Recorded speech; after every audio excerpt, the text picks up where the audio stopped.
દેશના મૂળ માલિકો, મૂળ માલિકાઓ, તમામ ભીલ ગણવીરો અને ભીલ ગણ વીરાંગનાઓને મારા જોહાર, નમન, વંદન અને પ્રણામ. સૌપ્રથમ આજરોજ જ્યારે આપણા આદિવાસી સમાજના મહાન જનનાયક ક્રાંતિસૂર્ય એવા તિલકા માંઝીની આજે જન્મ જયંતિની ઉજવણીના ભાગરૂપે જ્યારે આપણે ઓડ ગામે જ્યારે એકત્રિત થયા છે, તો આપણા પૂર્વજ અને ક્રાંતિસૂર્ય આઝાદીના લડાઈના પ્રથમ ક્રાંતિકારી એવા તિલકા માંઝીજીના શ્રી ચરણોમાં હું સત વંદન, પ્રણામ અને જોહાર કરું. સાથે સાથે ઓડ ગામના તમામ ગોત્રના તમામ પૂર્વજો, ખેડાના ખત્રીઓને, તમામ કુળની કુળદેવીઓને મારા જોહાર, વંદન અને પ્રણામ. આજ રોજ લગભગ તિલકા માંઝી વિશે અગાઉના વક્તાઓ લગભગ ઘણું બધું કહી ગયા છે, એટલે કઈ કહેવાનું ખાસ કઈ રહેતું નથી. પણ હમણાં થોડા સમય પહેલા એક સાઉથ ઇન્ડિયન એક મૂવી આવ્યું હતું. એમાં લગભગ આપણા જનનાયક તિલકા માંઝીજીની જે કહાની છે એ થોડું એમાં મળતું આવે છે. તિલકા માંઝી આજે આપણા હજારો લાખો પૂર્વજો શહીદ થઈ ગયા, પોતાના પ્રાણોની બલિદાની અને આહુતિ આપી દીધી. પણ કોઈ પણ જગ્યાએ આપણા પૂર્વજોના જે બલિદાન આપ્યા, જે ભોગ આપ્યા, જે એમના પ્રાણોની આહુતિ આપી, એમની કોઈ પણ જગ્યાએ આજે ઇતિહાસના ચોપડામાં આજે એમના કોઈ ઇતિહાસ લખવામાં નથી આવ્યો.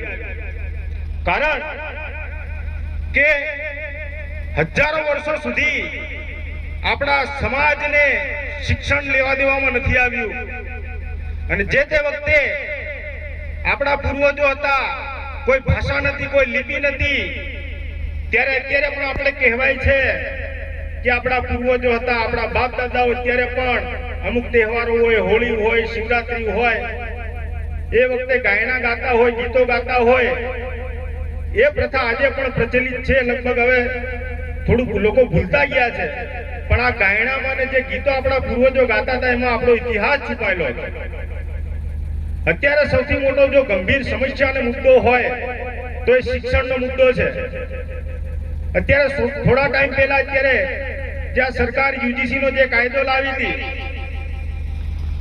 યુનિવર્સિટી ગ્રાન્ટ કમિશન, કે આપણા જેટલા પણ એસસી, એસટી અને ઓબીસી ના જે વિદ્યાર્થીઓ છે, યુનિવર્સિટીમાં ઉચ્ચ કક્ષાનો અભ્યાસ કરે છે, નોકરી કરે છે, એ લોકો સાથે આજે પણ જાતિગત પ્રતારણા ચાલુ જ છે.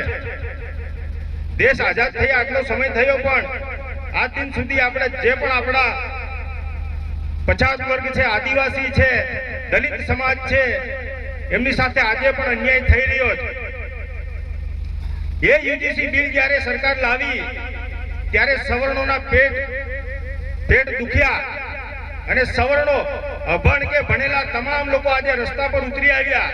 પણ ખૂબ દુઃખ અને શરમજનક સાથે કહેવું પડે છે, દુઃખની લાગણી સાથે કહેવું પડે છે કે આપણા આદિવાસી, દલિત સમાજના કે ઓબીસી સમાજના યુજીસી બિલના સમર્થનમાં એક પણ વ્યક્તિ આજે કોઈ આંદોલન કર્યું કે રોડ રસ્તા ઉપર ઉતર્યું એવો દાખલો મને જોવા નથી મળ્યો. આ ઘણી ગંભીર અને દુઃખજનક બાબત છે. સાથે સાથે જેટલા પણ યુપીએસસી કે જીપીએસસી ની પરીક્ષાઓ લેવાય છે, આપણા સમાજના હોનહાર વિદ્યાર્થીઓ રિટર્ન એટલે કે લેખિતમાં બહુ સારા માર્ક્સ મેળવતા હોય, પણ ત્યારે જ્યાં ઇન્ટરવ્યુ, જ્યાં મૌખિક લેવાય છે, ત્યાં મનુવાદીઓની સંતાનો ઇન્ટરવ્યુમાં બેઠી હોય છે, એ આપણી જાતિ દેખી અને આપણા વાળાને ઇન્ટરવ્યુમાં માર્ક્સ નથી આપતા. એટલે હાલના પરિણામો જોતા પણ એવું લાગે છે જીપીએસસી ની યુપીએસસી કે આપણા માટે, નોકરીઓ માટે પણ આજે દરવાજા બંધ કરી રહ્યા છે. આ ખૂબ દુઃખજનક બાબત છે. એના માટે આપણે લડવું પડશે, રોડ રસ્તા પર ઉતરવું પડશે. આજે ગુજરાતની વાત કરીએ તો લગભગ થોડા વર્ષો પહેલા આપણા ગુજરાતમાંથી, અહીંયા સાબરકાંઠામાંથી પણ, અરવલ્લીમાંથી પણ આપણા ઘણા મહાન અધિકારીઓ આઈએસ, આઈપીએસ થઈ ગયા. પણ ખૂબ દુઃખની લાગણી સાથે કહેવાય કે આજે ચારેલ સાહેબ પણ સાક્ષી છે કે લગભગ 2-3 વર્ષમાં ટોટલી આપણા આઈએસ આઈપીએસ અધિકારીઓ રિટાયર્ડ નિવૃત્ત થઈ જવાના. અને હાલની જે યુવા પેઢી છે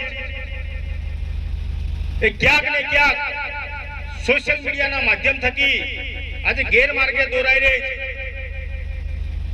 24 કલાક બેઠા હોય તો મોબાઈલ કે ફોન સિવાય એમના હાથમાં કશું ના હોય, બાજુમાં કોઈ બેઠા હોય, કોઈ વાતચીત ના હોય. સોશિયલ મીડિયાથી આજે આપણો સમાજ જાગૃત થયો છે, સારી વસ્તુ, પણ એના માધ્યમ થકી આપણને ઘણું શીખવા પણ મળે છે. જોવા જેવું તમે જોવો એમાં કાંઈ વાંધો નથી, પણ ખોટો તમે આજે રીલ બનાવો છો, રીલો બનાવીને મૂકવાથી આજે આ યુવા ધન કઈ દિશા તરફ જઈ રહ્યું છે એ ખબર નથી પડતી. જેવી રીતે રાજસ્થાનની અંદર મીણા સમાજ નહીં કહેવાય, પણ મીણા એક આપણા આદિવાસી સમાજનો એક સમુદાય છે. સૌથી વધારે તમે જોયું હશે જેટલા પણ આઈએસ આઈપીએસ કે આઈએફએસ કેડરના ઓફિસરો હશે એ મીણા સમાજમાંથી, મીણા સમુદાયમાંથી વધારે આવે. એનું કારણ છે કે આ જાગૃતિ છે. જયપુરની અંદર એ લોકોએ મીણા સમુદાય દ્વારા યુપીએસસી માટે કે એ લોકોની આરપીએસસી માટે એક કોચિંગ સેન્ટર એ લોકો સમાજ તરફથી ચલાવવામાં આવે છે. જેવી રીતે આપણા ગુજરાતમાં આપણે દાખલો ઉદાહરણ જોઈએ તો હમણાં પાટીદાર સમાજે 1 રૂપિયાની અંદર આઈએએસ ની તૈયારી કરાવે છે. આપણા સમાજમાં ઘણા બધા અધિકારીઓ થઈ ગયા, અલગ અલગ ડિપાર્ટમેન્ટમાં, અલગ અલગ વિભાગોમાં. એક સમાજના, એક આદિવાસીના, એક આદિજાતિના પ્રમાણપત્રના આધારે આજે આટલો ટાઈમ એ લોકોએ નોકરી કરી, નોકરી મળી, અનામત મળી, રિઝર્વેશન મળ્યું. એના માધ્યમ થકી આજે મોટા અધિકારીઓ થઈ ગયા અને રિટાયર્ડ પણ થઈ ગયા. પણ એમાંથી ઘણા બધા એવા છે કે એ લોકો એમની નોકરી કે એમના પાવરના માધ્યમ થકી સમાજને ઘણું બધું મદદ કરી શકતા હતા. પણ ગણ્યા ગાંઠ્યા 2 થી 5% અધિકારીઓ સિવાય કોઈ પણ એવો આપણને દાખલો કે ઉદાહરણ જોવા નથી મળતું. આ એક દુઃખજનક બાબત છે. આ સરકાર આદિવાસીઓની જે મૂળ ઓળખ છે, મૂળ ફરક છે, એને ભૂસી નાખવા માટે તમામ જાતના પ્રયાસો કરી રહી છે. આ ધરતી સુપ્રીમ કોર્ટનું જજમેન્ટ પણ કહે છે કે આ દેશના મૂળ માલિકો જો હોય તો એ 8.5% આદિવાસીઓ છે. પણ આજે માલિક જેવું કોઈને લાગે છે? માલિક જેવી અનુભૂતિ કોઈને થાય? આજે માલિકપણા જેવું લાગે તમને? હા કે ના લાગે છે? કોઈ જગ્યાએ પણ નથી. જે પેલા જે તે વખતે આપણા અહીંયા આર્યો નતાયા, ઇતિહાસમાં એવું કહેવાય છે કે આજથી 5000 વર્ષ પૂર્વે યુરેશિયામાંથી ભારતમાં આર્યોનું આગમન સૌ પ્રથમ સિંધુ ખીણની જે જૂનામાં જૂની સંસ્કૃતિ હતી ત્યાં આર્ય લોકોએ પ્રવેશ કર્યો અને 50 જણની ટોળકી હતી. યુરેશિયાના રાજવહીવટ રાજતંત્રમાં જે લોકોએ દગો કર્યો, નાલાયક માણસો હતા, એ લોકોને ત્યાંના રાજાએ એ લોકોને મારી નાખવા માટે સમુદ્રની અંદર બાંધી અને એક નાવમાં એ લોકોને મૂકી દીધા, છોડી મૂકવામાં આવ્યા. ફરતા ફરતા ફરતા ભટકતા ભટકતા સિંધુ ઘાટી પર આવી અને ભારતમાં આ લોકોએ પ્રવેશ કર્યો. આજે જ્યારે મહાશિવરાત્રી છે, મહાશિવરાત્રી નિમિત્તે આપણે ભગવાન ભોલે કે શંભુને પણ આપણે યાદ કરવા જોઈએ. એમની વાસ્તવિક ઇતિહાસ પણ આપણે જાણવો જોઈએ. આજથી હજારો વર્ષો પહેલા જ્યારે આ ધરતી ઉપર જળથી સુનામી થઈ, આખી ધરતી જ્યારે સમુદ્રમય બની ગઈ, જે તે વખતે ભારત પહેલા આ દેશનું નામ જંબુદ્વીપ હતું. જંબુદ્વીપ પહેલા સૌથી જૂનામાં જૂની જો ભૂમિ હોય તો ગોંડવાના લેન્ડ. તો સૌથી પહેલા જ્યારે જળબંબાકાર થયો, આખી પૃથ્વીનો સૃષ્ટિનો જ્યારે વિનાશ થયો અને સૌથી પહેલા જે વિસ્તાર ઉમરકોટ, જેને અત્યારે આપણે અમરકંટક તરીકે ઓળખીએ છીએ, એ ઉમરકેટ ઊંચાણવાળો ભાગ હતો. એ ભાગની અંદર થોડા ઘણા મનુષ્યો કે એ જમાનાના માનવો જીવિત રહ્યા. અને સૌથી પહેલા જો મનુષ્યની ઉત્પત્તિ થઈ હોય તો એ અમરકંટકની અંદર નર અને નારીની પેદાશ થઈ આજે જે નર્મદાનું નામ પણ છે નર્મદા નદીનું એ નર અને માદાની ત્યાં ઉત્પત્તિ થાય છે એના નામ પરથી નર્મદા નદીનું નામ પાડવામાં આવ્યું અને આજે જેને આપણે શિવ કે શંકર કહીએ છે એ કોઈ શિવ નથી કોઈ શંકર નથી એ આપણા આદિવાસીઓના સમ્રાટ જે તે રાજા હતા જે તે વખતે શંભુ શેખ તરીકે કાં તો ભોલા તરીકે ઓળખાતા એવા અત્યાર સુધી 88 શંભુ થયા અત્યારે ઉજ્જૈનમાં પણ આપણે જઈએ તો એ ઉજ્જૈનમાં જે મહાકાલ છે એ ગર્દ પરમાર ગર્દ ડામોર ગર્દ ભીલ છે એને આજે મહાકાલ તરીકે જે મહાન સમ્રાટ વિક્રમાદિત્યના પિતા હતા એટલે શંભુ શેખ એક ઉપાધિ હતી કોઈ ભગવાન નથી સૌથી પહેલી જે જોડી હતી એ શંભુનું ઓરિજિનલ નામ હતું કોસુડુમ અને પ્રથમ જે એમની જોડી હતી એ મુલાદાઈ તરીકે ઓળખાય આજે મહાદેવ આપણે એમ કહીએ છીએ ગોંડી ભાષામાં મહાદાવ કહેવાય મહાદાવ પરથી શબ્દ અપભ્રંશ થઈને મહાદેવ કર્યો મહાદાવ એટલે મહા એટલે મોટો અને દાવ એટલે પિતા એટલે જે મોટા પિતા હોય આપણી લોકલ ભાષામાં પણ આપણે એમ કહીએ અને ભગવાન શિવને જે શંભુ શેખ છે એમને દરેક આપણો આદિવાસી સમાજ બાબા દેવ તરીકે વધારે ઓળખે બાબા એટલે આપણી ભાષામાં જે વડીલ હોય મોટા પિતા હોય એટલે આપણે એમને એ રીતે ઓળખીએ છીએ મહાશિવરાત્રી ઉજવાય કેમ તો શંભુના વખતે જે વખતે બહારથી આર્યોએ આગમન કર્યું તો એ લોકોએ રહેવા માટેની મંજૂરી માંગી આજે ઘણો આપણો સમાજ અત્યારે થોડા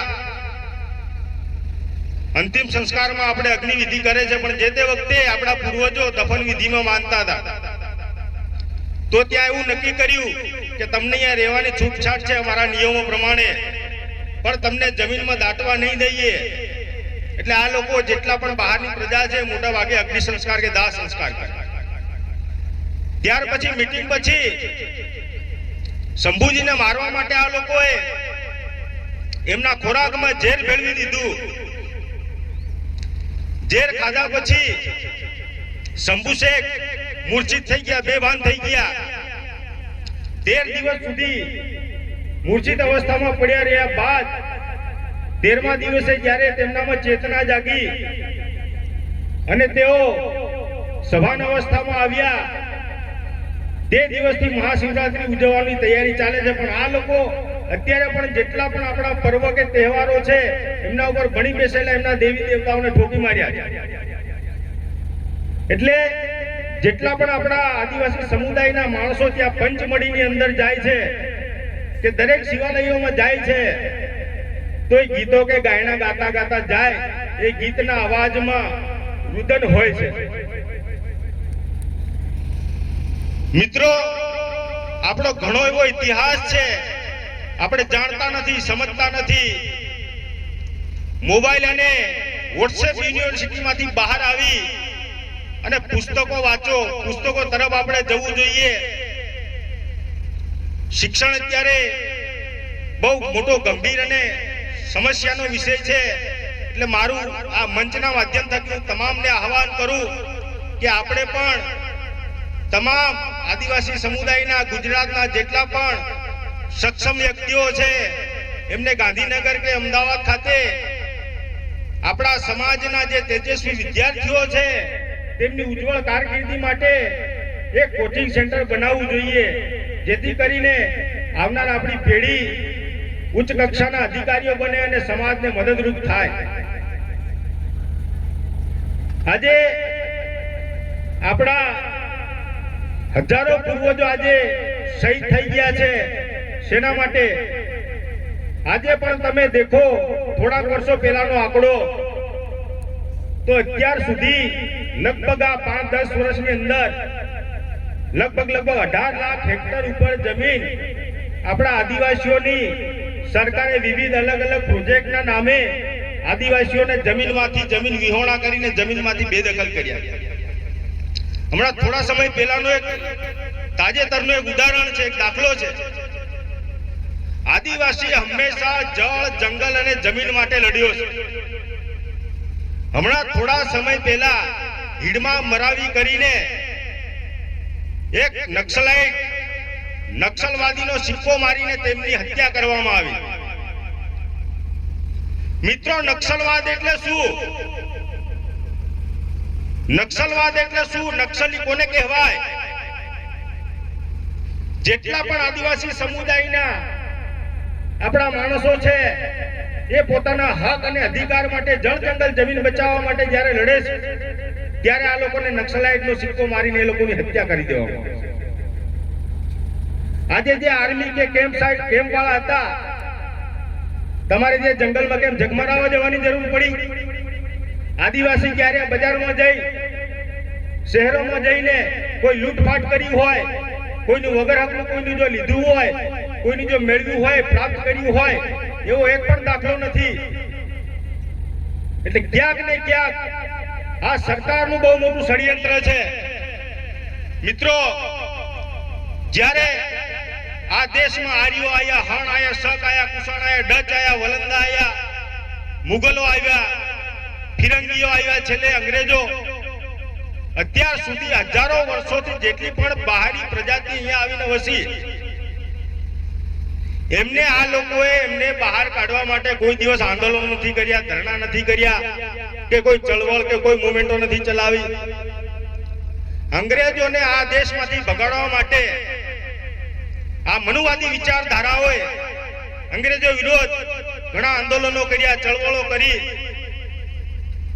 આજે અંગ્રેજોને આપણી વાળા ઘણા બધા અપશબ્દો બોલે છે, પણ જો ખરેખર વાસ્તવમાં આ દેશમાં જો અંગ્રેજો ન આવ્યા હોત તો અત્યારે તમારી ને મારી શું પરિસ્થિતિ હોય?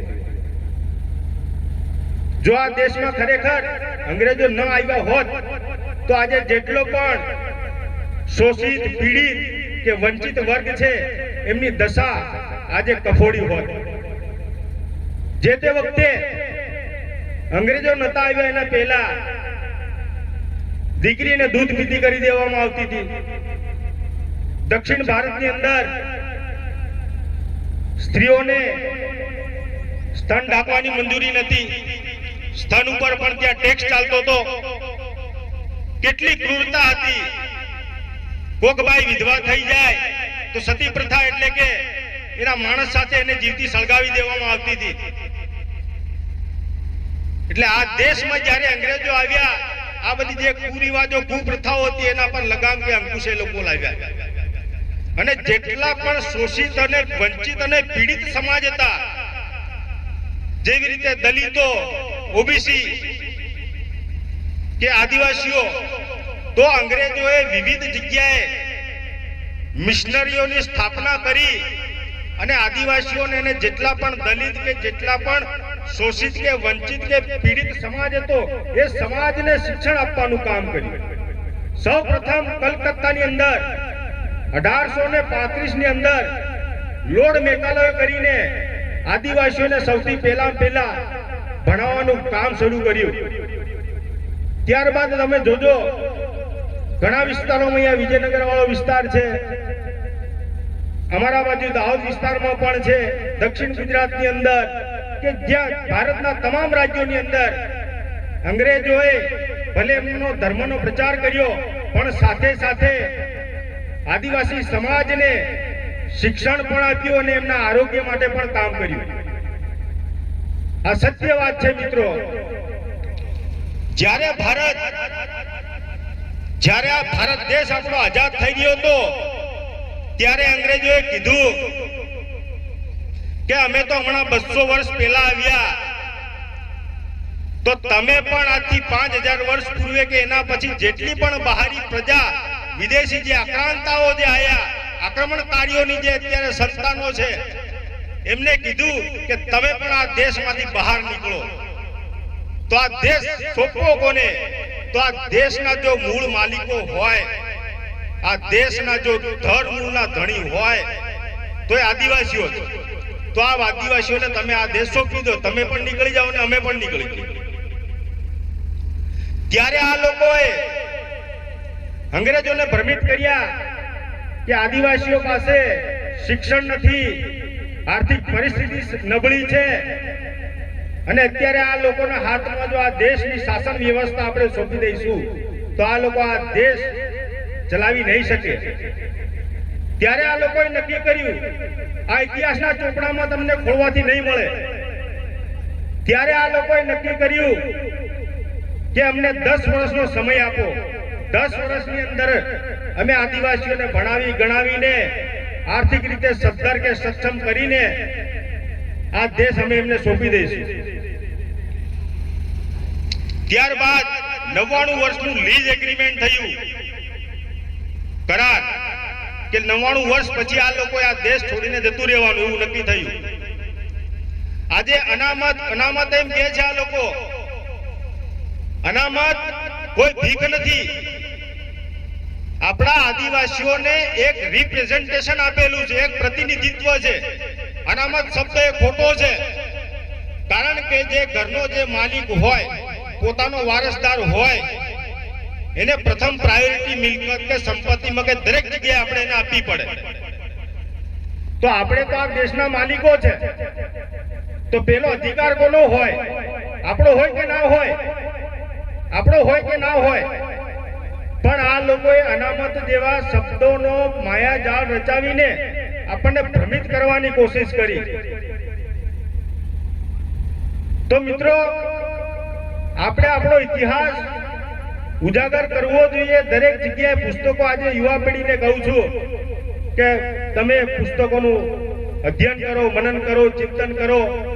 બાકી વારે ઘડીએ ચિંતન શિબિરો કરવાથી કાંઈ થવાનું નથી.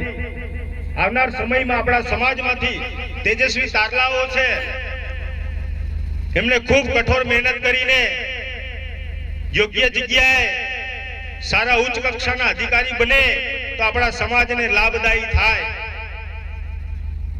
સમયનો થોડો અભાવ છે, કહેવા માટે વાતો ઘણી છે, પરંતુ આપણે સૌ સાથે મળીને આપણા આદિવાસી સમાજનો ઉદ્ધાર કરવો બહુ જરૂર છે. વાત પૂરી કરતા પહેલા એક વાત થોડી યાદ આવી તો કહું. આજે જેટલા પણ મોટા મોટા ડેમ, રિઝર્વોય કે મોટી મોટી કંપનીઓ આદિવાસી વિસ્તારમાં જ કેમ, આદિવાસીઓની જમીન જ કેમ બચાવી પાડે છે? એના પાછળ બહુ મોટું કારણ છે. આ લોકોનું બહુ મોટું ષડયંત્ર છે. જ્યારે જમીનનો કાયદો બન્યો 1872 ની અંદર, ત્યારે એના પહેલા આપણા આદિવાસીઓને આજે જમીનદારો, સાહુકારો ખૂબ શોષણ કરતા હતા. વ્યાજે પૈસા આપીને બમણા તમણાને 100 ગુણા કરતા. આપણા માણસો જ્યારે એ જમીન નતા છોડાવી શકતા ત્યારે એ લોકો કબજો કરી લેતા. એના માટે અંગ્રેજોએ આદિવાસીઓની જમીન ના છીનવાય, આપણી જમીનના રક્ષણના માટે રક્ષણ હેતુ થઈને 1872 ની અંદર 73AA ની એન્ટ્રી પાડી આપણી નકલોની અંદર. એ સીધે સીધું એમાં એવી જોગવાઈ છે કે આદિવાસીની જમીન કોઈ ગેર આદિવાસી લઈ ના શકે કે એને ખરીદી વેચાણ ન કરી શકે. એના માટે એ વખતે 73AA ની એન્ટ્રી પડી આપણી જમીનની. આપણી જે 7, 12, 8 નો ઉતારો આવે છે એની અંદર એના પરથી સાબિત થાય છે કે આપણે આ દેશના મૂળ માલિકો છે. અત્યારે થોડા ટાઈમ પહેલા જ્યારે કોરોના વાયરસ આવ્યો એના પહેલા આ દેશના અત્યારે હાલના ગૃહમંત્રી છે, CAA અને NRC નો કાયદો આવ્યો હતો, જાણતા હશે ઘણા. તો એમાં એમને એવું સ્ટેટમેન્ટ આવ્યું, તમારું આધાર કાર્ડ, પાન કાર્ડ, ચૂંટણી card, ration card, light bill, વીજળી બિલ કે જેટલા પણ પુરાવા છે એ તમારા દેશના નાગરિક તરીકે નાગરિકત્વ સાબિત કરવા માટે પૂરતા પ્રમાણમાં દસ્તાવેજો નથી. બીજા તો બીજા, પણ આપણા ભારત દેશના ભૂતપૂર્વ ઉપરાષ્ટ્રપતિ ડોક્ટર હામિદ અંસારી સાહેબ પણ એમના પૂરતા પ્રમાણમાં પુરાવા રજૂ નથી કરી શક્યા. તો તમે અને હું અને બીજી જેટલી પણ ગરીબ પ્રજા છે ત્યાંથી પુરાવા લાવશે. તો આ જે 73AA ની એન્ટ્રી છે એનાથી સીધે સીધા આપણે આદિવાસીઓ આ દેશના મૂળ માલિકો આપણે સાબિત થઈએ. હવે તમે અહીંથી બીજી જગ્યાએ જમીન લેશો એમાં કોઈ દિવસ 73AA ની એન્ટ્રી પડશે નહીં. એટલે આપણા આદિવાસીઓની જે મૂળ ઓળખ છે, મૂળ જે આપણી આઈડેન્ટિટી છે એને સાફ કરવા માટે, એને ભૂસવા માટે આપણા આદિવાસી વિસ્તારમાં આજે આ લોકો જમીનો પચાવી રહ્યા છે, પડાવી રહ્યા છે. એવું કહેવાય નહીં, પણ જો આપણો સમાજ હજી પણ જાગશે નહીં તો ગંભીર પરિસ્થિતિ આવશે. ઘણા બધા એમના વક્તવ્યોમાં પણ કહે છે, પણ મારા વડીલો, મારા ક્રાંતિકારી યુવાન ભાઈઓ અને બહેનો, ખરેખર હવે પાડળિયાવાળી આપણે પણ કરવી પડશે. આપણા વિસ્તારની અંદર આપણા હક અને આપણા અધિકારો માટે જો આપણી આવી જ રીતે જો પ્રતાડના થશે, આપણું શોષણ થશે, તો હવેની જે પેઢી છે, જે આદિવાસી સમાજ છે, એ હવે જાગૃત થઈ ગયો છે. પાટણિયાવાળી તો ઠીક છે, પણ એના કરતા પણ ભયંકર વારો આવશે. એટલે આ મંચના માધ્યમથી હું આ સરકારને, આ મનુવાદીઓને હું કહેવા માંગુ છું, ચેતવણી આપું છું કે આદિવાસી સમાજને પ્રતાડિત કરવાનું, શોષણ કરવાનું બંધ કરી દેજો, નહીં તો તમારા શહેરોમાં, તમારા ઘરમાં ઘૂસીને મારશું. બસ આટલું જ કહી મારી વાણીને વિરામ આપું. જોહાર. ખૂબ ખૂબ ધન્યવાદ.